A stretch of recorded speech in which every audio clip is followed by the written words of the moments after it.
Bayangin, ada seorang anak muda, gak kuliah di universitas top, gak punya gelar akademik keren, tapi ilmunya diakui ulama sedunia. Inilah kisah Syekh Muhammad Nasiruddin Al-Albani. Dari bengkel jam ayahnya sampai jadi ahli hadis abad ke-20.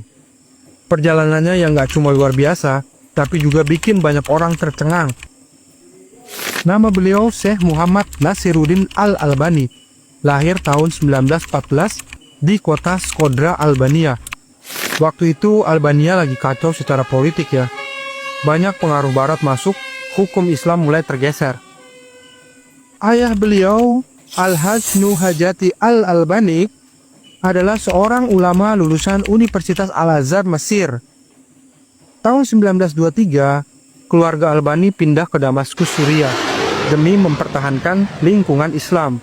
Bayangin bro, umur 9 tahun udah hijrah jauh dari tanah kelahiran, demi ngejagain iman dan Islam. Dari sinilah perjalanan ilmunya dimulai. Albani awalnya belajar dasar-dasar fikih dan bahasa Arab langsung dari bokapnya. Tapi titik baliknya adalah ketika beliau kenal kitab Sahih Al-Bukhari saat masih remaja. Sejak itu beliau mulai tertarik khusus ke ilmu hadis. Syekh Albani nggak belajar di universitas formal. Tempat belajarnya di perpustakaan Az-Zahiriyah di Damaskus, yang terkenal salah satu perpustakaan Islam terbesar di dunia Arab. Disinilah beliau membaca ratusan kitab hadis, menyalin dengan tangan, bahkan mengoreksi cetakan-cetakan lama. Beliau sampai bikin meja khusus di perpustakaan itu. Saking seringnya nongkrong di sana.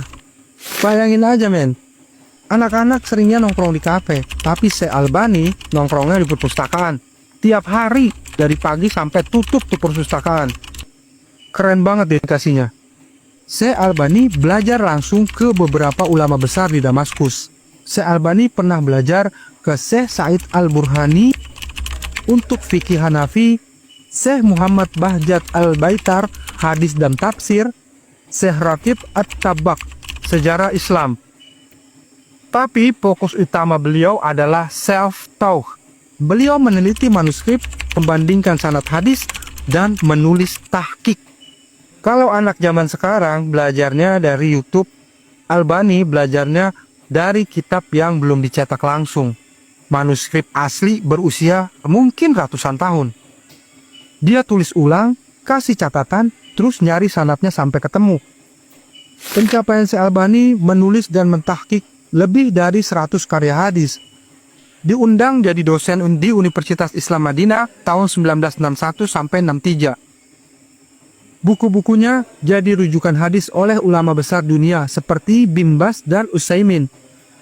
Kitab beliau seperti Silsilah Al-Hadis As-Sahihah dan Silsilah Al-Hadis Ad-Daif jadi standar penelitian hadis modern. Keren banget kan?